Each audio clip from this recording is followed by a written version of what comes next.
ngono. Sekedarnya mawon. Ojo terlalu diunggul-unggulno. Ya ojo dihina. Hina. Biasa, biasa. Tapi tetap kita punya cinta.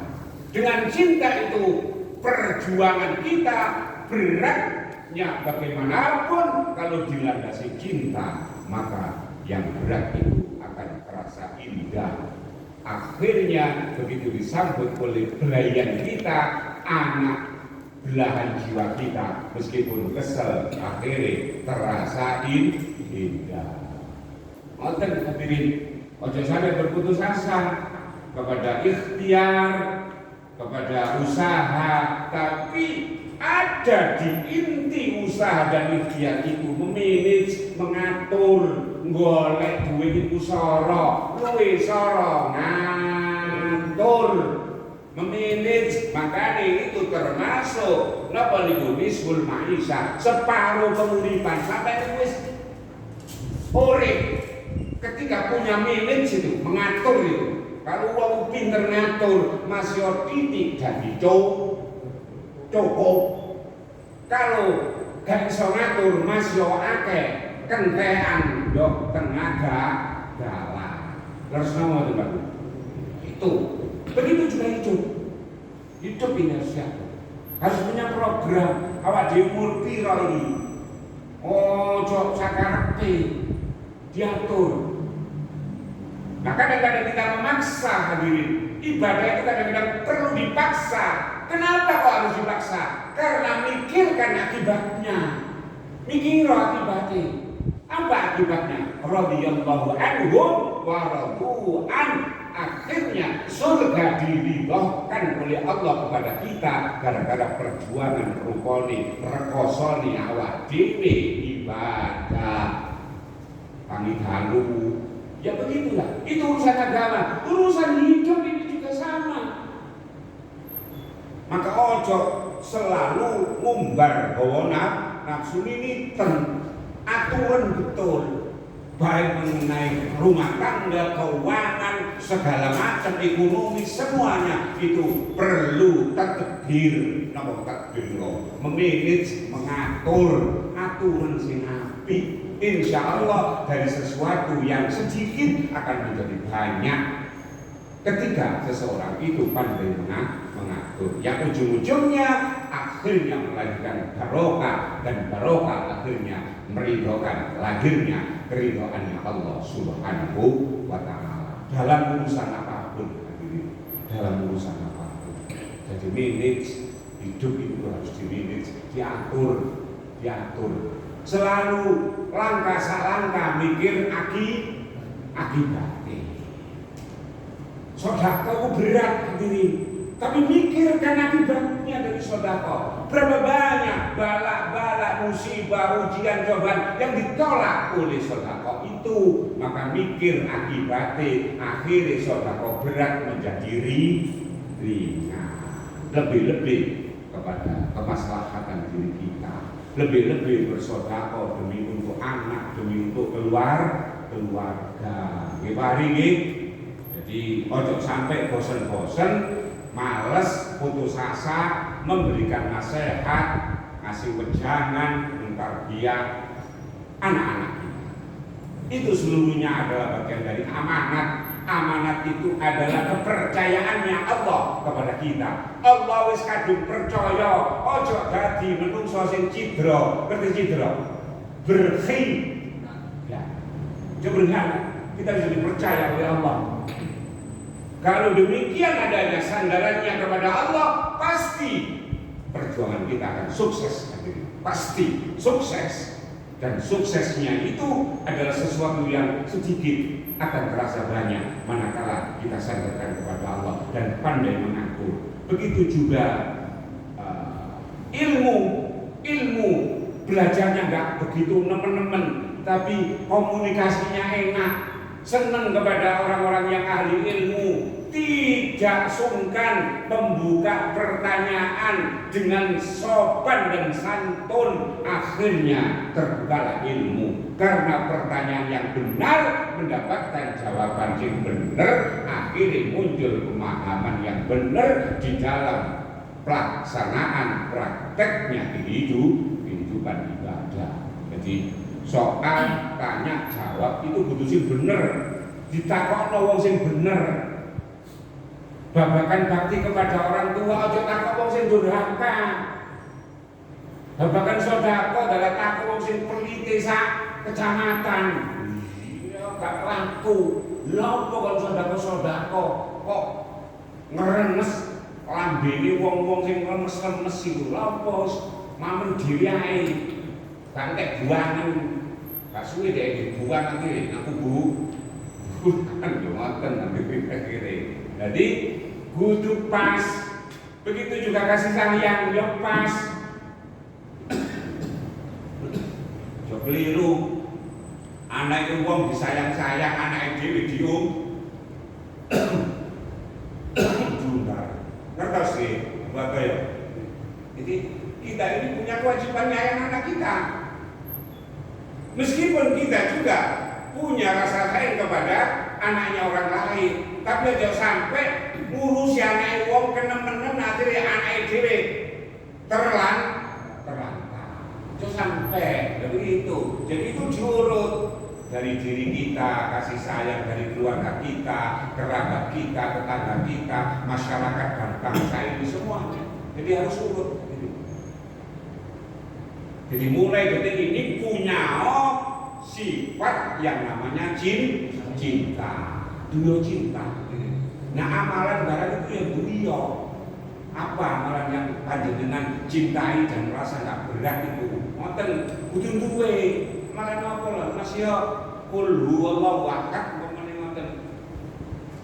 Ya amalno, kula niku senengane maos qul huwallahu ahad. Sopo ya wacaan.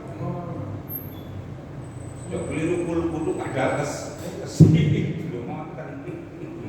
Tapi wacaan titik-titik yang amalan ngoten Pak. Yang kita cintai apa? Tetap gak maca Quran ning teki-teki ngono sedekah. Enggak apa-apa. Kayak iso sedekah nang wong, ya sedekah nang kucing, sedekah nang manuk, sedekah nang semut gak apa-apa rek kula iki sedekah wae kan. Mending bisa karung, mending nanti sedekah iki. Karena menungso nang gone makhluk liya. Napa lah? Kayak iso duwe omongan sing apik niku wau. Ana wong takon ditunjukno, aja disasarno. La ilaha illallah. Sekadung takoki lho, sepeda gak sopan dijawab bae. Maksudnya apa? Tak sasarno Pak. Soale takoki keliru deh, gak sopan aja ngono. Ya, harbiah Mas kalau takoki niku sampean langgar mi mobil rumetan tentang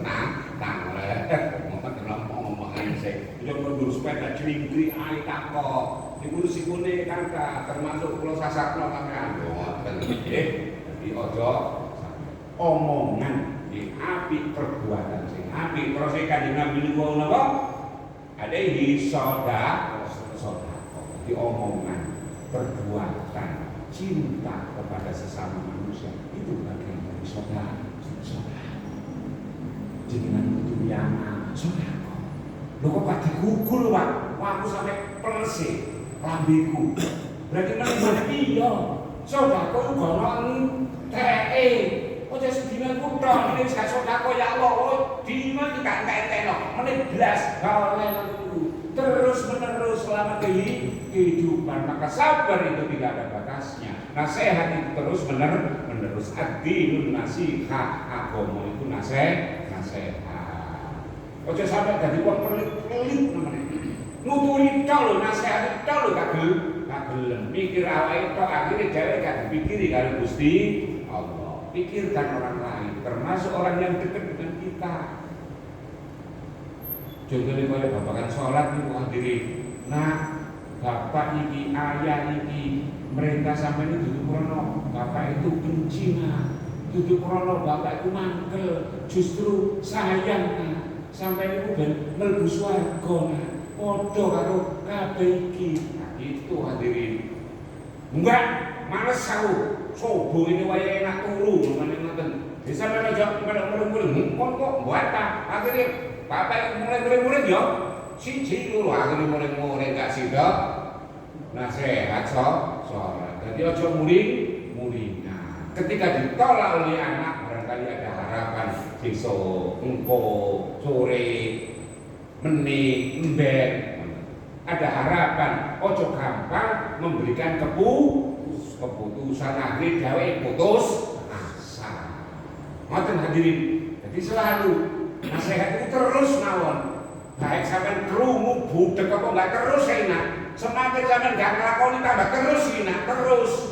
Entek mati pokoknya. Jadi nasihat terus dengan kalimat yang baik. Syukur-syukur sampean niku embel-embel nasihat ono opoe ngoten lho, yang sifatnya nyenengno nang anak. Ya apa nak ini abang-abang ini nak. Sampean kalau iso salat 5 waktu iki nak hadiah kalau begitu. Umpamane ngoten. Jadi memberikan kabar gembira kepada anak.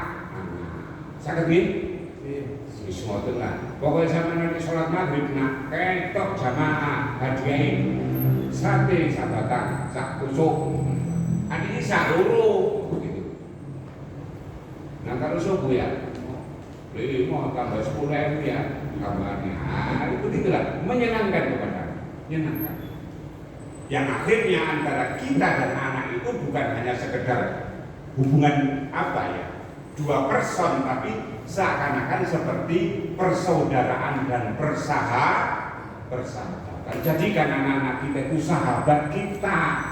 Sahabat hadirin, makanya sahabat itu ya saling sharing, saling ngomong-ngomongan, menengai koyok reco, pentung, jadi komunikasi. Ojo nang ibu tok komunikasi nang anak blas, itu jenenge bapak kemplung. Ojo anak diajak komunikasi, ngoten nggih. Ya, intinya ngoten lah. Sayyidina Umar itu ingin panjenengan itu happy endingnya itu selalu berbahagia. Apa itu dadi sedekah? Omongan, ucapan, perilaku apa yang bisa bermanfaat kepada orang lain, termasuk pertanyaan yang begitu belajar.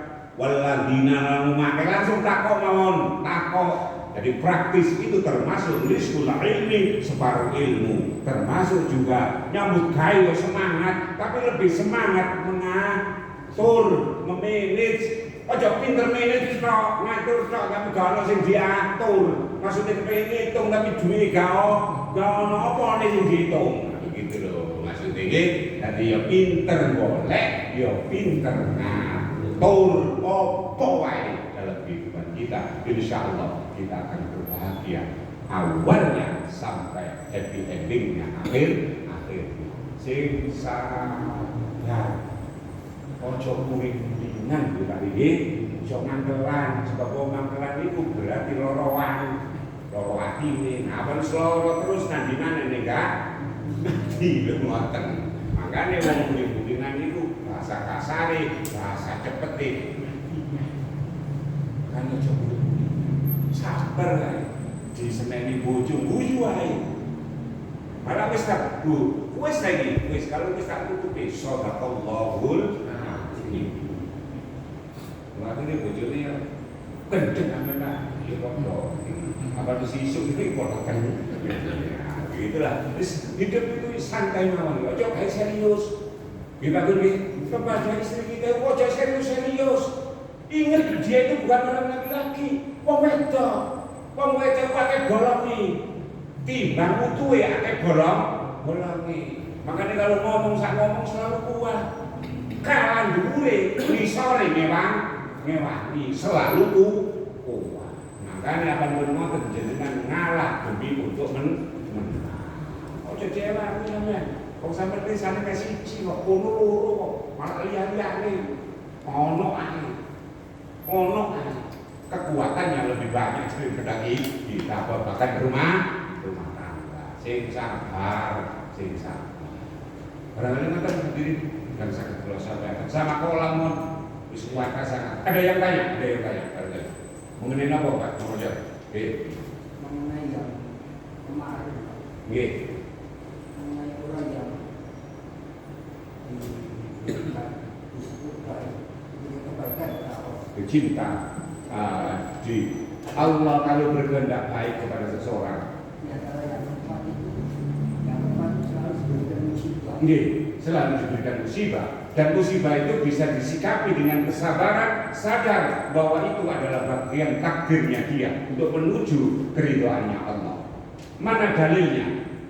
Dalilnya man yuridillahu bihi khairan. Bisa tulis. Man yuridillahu bihi khairan yusib minhu. Siapa yang dikehendaki oleh Allah menjadi hambanya yang terbaik, maka Allah kirimkan musibah itu, kemudian musibah disikapi dengan kesabaran. Yang kesabaran itu melahirkan keridhaan. Wa basyirus sabirin, beri kabar gembira. Kabar gembiranya orang yang sabar adalah dimasukkan ke dalam surganya Allah. Apa mungkin? Orang Allah memberikan ujian itu dalam hukuman dia waktu dulu. Misalnya bukan itu karena kesalahan dia. Jadi kalau musibah itu uraiannya bisa di dalamnya model ujian, bisa modelnya cobaan. Nah, keduanya ini itu seluruhnya bermuara dari musibah. Musibah itu ya jenis apa yang ditimpakan oleh Allah kepadanya. Kalau itu berhubungan dengan orang yang jahat umpamanya, yang akhirnya kayak mirip adab seperti itu, ya itu tetap Allah berkehendak baik. Tujuannya kepada orang yang jahat akan berhenti dia dari kejahatannya. Atau itu satu-satunya caranya Allah untuk mengampuni dosanya kepada orang yang tidak baik itu, kepada yang elek lah, orang jahat lah, kemudian diberikan musibah kayak gitu itu, yang orang umum dihukum oleh Gusti Allah, itu tetap Allah berkehendak baik. Satu, untuk menghentikan orang itu dari kemaksiatan kedurhakaannya kepada Allah. Yang kedua, itu satu-satunya caranya Allah untuk mengampuni dosanya. Bagi mereka yang iman, bagi mereka yang baik, bagi mereka yang ibadah. Lupa ibadah kok tetap kayak musibah ini. Ya apa tadi? Itu adalah meningkatkan derajat kita di dalam surga. Sing jenengan rumin pas turun kena musibah kelas 1, akhirnya begitu oleh musibah, akhirnya mudah kelas 2 di dalam surganya Allah. Tapi sikapi ujian, cobaan, musibah itu dengan kesabaran. Qur'annya wa basyiris sabirin, jadikan kendaraan rupane merek sabar itu untuk menuju kepada surganya Allah. Jadi sabar itu adalah kendaraan kita. Maka tujuannya takwa, tujuannya kita beribadah ya kepada sabar itu. Maka sabar itu dibagi 3. Sabar dengan perintahnya Allah, sabar terhadap larangannya Allah, sabar terhadap musibahnya Allah. Sabar ada 3. Begitu juga syukur ada 3. Syukur dengan kalbunya, dengan lisannya, dengan anggota tubuhnya. Gak cukup kalau duit sambil lihat alhamdulillah, alhamdulillah, tapi tangannya gem-gem koyo nek pisan ngomongnya. Gak cukup dulu kuwi. Alhamdulillahnya lisan membenarkan hati, tangannya yo kerja kerenyel lah ngoten hari no. Jadi gak cukup alhamdulillah tok, perlu banget jawab syukur itu. Sabar juga demikian. Sabar terhadap perintahnya Allah, jumlah sholat perintahnya Allah, sabar. Sabar terhadap larangannya Allah, main akhirnya daging babu ya Allah, apa ya rasanya? Nah sabar, tak ikut merasakan itu. Sabar kita meninggalkan itu. Termasuk ketika mensikapi musibah. Di musibah itu seluruhnya tak mengenakan kita, tapi kita terima karena untuk menuju ridhonya Allah. Kendaraan yang kita pakai namanya kendaraan merek sabar. Makanya saya jenengi sabar wong Surabaya pirang jenenge Pak sabar. Kayak syukur tadi Tiga, syukur bil qalbi, hati, sadar bahwa nikmat itu datangnya dari Allah. Lisannya mengucapkan alhamdulillah, tangannya adalah terima kasih, gak pandai menerima tok tapi pandai juga ngasih. Jadi ada terima, ada kasih, kan terima tok tapi kasih. Tangannya, lisannya alhamdulillah, hatinya membenarkan itu pemberiannya Allah Subhanahu wa ta'ala. Jadi syukur ada tiga, sabar ada tiga, yang semuanya ini merujuk kepada li'la kalimatillah, ridhonya Gusti Allah. Ridhonya Gusti Allah. Jadi itu ciri khas orang yang dikehendaki Allah baik. Sebab salahnya manusia banyak menyimpulkan angel golek duit, awak pas kalau duit loro maneh, ditambah bojo, ditambah anak, gondok, ngono ae, ngerecoki ngono ae, akhire ngomong nang gone langit. Ya Allah, sampeyan iki ya nopo kali kula kok kaya sentimen ngene iki. Aduh, apa disemangat nang masjid, ngono ae Gusti. Jadi penilaiannya kepada Allah jelek. Padahal Allah berkehendak baik kepada orang yang mendapati musibah ujian itu, tujuannya barangkali meningkatkan kualitas keimanannya. Sama dengan orang yang sholat, sama dengan orang yang sekolah. Semuanya ada ujian. Agar naik kelas, ada ujian, nggak perlu kelas 6 langsung oleh jasa, enggak. Ada ujian, gitu? Ada ujian. Nah itulah ujian.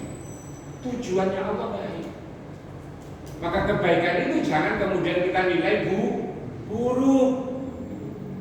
Banyak orang itu yang merasa ketika rezekinya banyak, awal sehat, walafiat, merasa oh Gusti Allah sayang dengan aku. Bukan.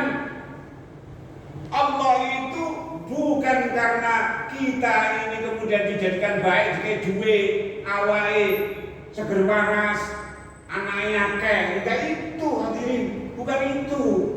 Justru Allah berkehendak baik itu ya senang bermajelis taklim, semangat untuk belajar paham ilmu agama, istiqomah dengan amal soleh sekecil apapun. Kemudian hatinya rifqa, sayang, sabar, dan amunan kepada orang-orang yang terdekat, suami kepada istri, istri kepada suami, anak kepada bapak, bapak kepada anak. Pokoknya segitu. Yang ringan-ringan saja. Ujungnya, endingnya, ketika menerima musibah, disikapi musibah itu dengan kesabaran. Allah SWT. Karena nggak ada manusia yang lepas dari itu. Bapak lurah, Pak camat, semuanya ada musibahnya. Dan itu kadang-kadang sesuai dengan kedudukannya. Semakin tinggi pohon itu, semakin anginnya akan kencang. Orang yang tinggi status sosialnya semakin banyak ujian. Nah kita bersyukur yang demikian ini. Makasih kami, ujian itu akan bisa lulus dengan jiwa yang sabar. Ingat bahwa tujuannya Allah itu baik. Gusti Allah menghendaki api agar kita diampuni dosanya, agar dinaikkan kelasnya, atau juga nanti ada mudaratnya. Seperti orang yang kemarin dulu pesen tiket pesawat, akhirnya terlambat di kendaraan, macet, tahu-tahu ngamuk. Dasar Gusti Allah tak menguntungkan ini. Aku jadi bisnis miliaran gara-gara macetnya, akhirnya terlambat, kasih ditunda menit. Begitu akhirnya konco-konco naik pesawat, dapat 20 menit pesawatnya meledak. Informasi nggak boleh tengah Sulawesi ngono berdos akhirnya. Wih, pesawat yang barusan landas tadi itu meledak. Apa yang terjadi setelah tahu? Alhamdulillah ya Allah. Boten apa-apa ya Allah, bisa kena kok daripada oleh sampai mati. Alhamdulillah ya Allah. Baru sadarnya itu setelah dinyatakan oleh Allah. Padahal jauh sebelumnya musibah itu demi untuk kebaikan manusia. Maka dalam hidup ini harus husnul